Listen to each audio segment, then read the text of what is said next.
तो किसी भी लीगल प्रोसेस को जब भी अपन स्टार्ट करते हैं तो उस लीगल प्रोसेस में लगने वाले डॉक्यूमेंट्स अगर अपने पास हैंडी हैं तो वो प्रोसेस कब स्टार्ट हुआ कब खत्म हुआ पता ही नहीं लगता है। तो ऐसा ही एक प्रोसेस है एक प्राइवेट लिमिटेड कंपनी को बनाना, तो ये भी एक लीगल प्रोसेस है। तो अगर आपको पहले से पता होगा कि प्राइवेट लिमिटेड कंपनी बनाने के लिए किन किन डॉक्यूमेंट्स की रिक्वायरमेंट होगी तो आपका प्रोसेस बड़ा ही इजी और फटाफट हो जाने वाला है। तो वेलकम दोस्तों, my name CS Krishna, by profession I am a practicing company secretary from Jaipur.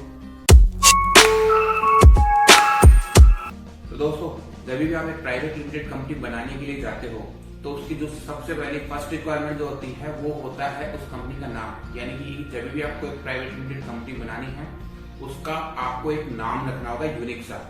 उस नाम के लिए आप अथॉरिटी को अप्लाई करोगे और अथॉरिटी को अगर वो रीजनेबल लगता है तो अथॉरिटी उस नेम को अप्रूव करेगी। जब अप्रूव कर देती है वहां से रोल आता है आपके डॉक्यूमेंट्स का। तो यहाँ पर आपका डाउट स्टार्ट होता है कि यार कौन कौन से डॉक्यूमेंट्स हैं जो अपने को अथॉरिटी को प्रोवाइड करवाने हैं ताकि अपनी कंपनी बन जाए। तो वो डॉक्यूमेंट्स से पहले अपन ये डिस्कस कर लेते हैं कि क्या प्राइवेट लिमिटेड कंपनी एक अकेला आदमी बना सकता है। तो इसका जवाब है एक प्राइवेट कंपनी एक अकेला आदमी नहीं बना सकता। उसके लिए आपको एटलीस्ट 2% चाहिए।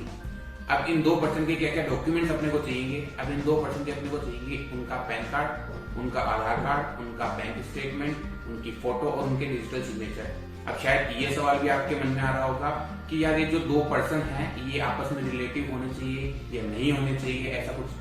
तो इसमें ऐसा कोई भी आपको डाउट करने की जरूरत नहीं है। ये 2% कोई भी हो सकते हैं, ये दोनों रिलेटिव भी हो सकते हैं, ये दोनों रिलेटिव नहीं भी हो सकते हैं। तो कैसे भी होगा तो ये 2% होने चाहिए बस। तो आपके डॉक्यूमेंट्स ये हो गए, इनके पैन कार्ड, इनका आधार कार्ड, इनका बैंक स्टेटमेंट, इनकी फोटो और इनके digital signature. Digital signature compulsory है, आपको बनवाने ही पड़ेंगे। Private limited company without DST नहीं बन सकती है। इसके अलावा जो डॉक्यूमेंट्स आपको प्राइवेट लिमिटेड कंपनी के लिए चाहिए होते हैं वो है आपकी जो प्राइवेट लिमिटेड कंपनी का जो रजिस्टर्ड ऑफिस रहने वाला है उस रजिस्टर्ड ऑफिस के आप एड्रेस प्रूफ के डॉक्यूमेंट्स।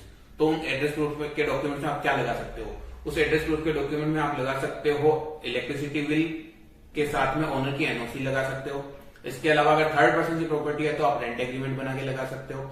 इसके अलावा ओनरशिप डॉक्यूमेंट आप लगा सकते हो। तो ये बस इतने ही डॉक्यूमेंट्स हैं जो आपको अथॉरिटी को फाइल करने हैं। इनकॉर्पोरेशन के लिए आपको जो रिक्वायर्ड डॉक्यूमेंट्स बस इतने ही हैं। तो डरने की आपको कतई जरूरत नहीं है कि इससे ज्यादा कुछ ज्यादा ही डॉक्यूमेंट्स लगते हैं। तो प्राइवेट लिमिटेड कंपनी इतने से डॉक्यूमेंट्स के अंदर बन जाती है। तो मिलते हैं नेक्स्ट वीडियो में, तब तक के लिए जय हिंद जय भारत।